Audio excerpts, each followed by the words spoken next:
حضرت عبداللہ بن مسعود رضی اللہ تعالیٰ عنہ بیان کرتے ہیں، رسول اللہ صلی اللہ علیہ وسلم نے فرمایا، نوجوانوں کی جماعت، تم میں سے جو شخص جمع اور نکاح کے اخراجات کی استطاعت رکھتا ہو تو وہ شادی کرے، کیونکہ وہ نگاہوں کو نیچا رکھنے اور عفت و عصمت کی حفاظت کے لیے زیادہ مؤثر ہے، اور جو شخص عقد نکاح کی استطاعت نہ رکھے تو وہ روزہ رکھے، کیونکہ یہ اس کی شہوت کم کرنے کا باعث ہے۔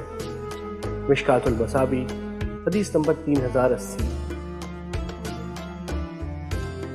حضرت ابو ہریرہ رضی اللہ تعالیٰ عنہ بیان کرتے ہیں، رسول اللہ صلی اللہ علیہ وسلم نے فرمایا، عورت سے 4 چیزوں، اس کے مال، اس کے حسب و نسب، اس کے حسن و جمال اور اس کے دین کی وجہ سے نکاح کیا جاتا ہے۔ تیرے ہاتھ خاک آلود ہو، تم دیندار کے ساتھ نکاح کر کے کامیابی حاصل کرو۔ مشکات المصابیح، حدیث نمبر 3082۔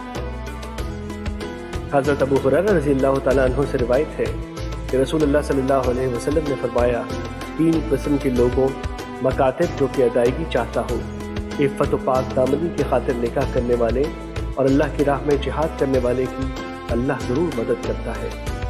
مشکات المصابیح، حدیث نمبر 3089۔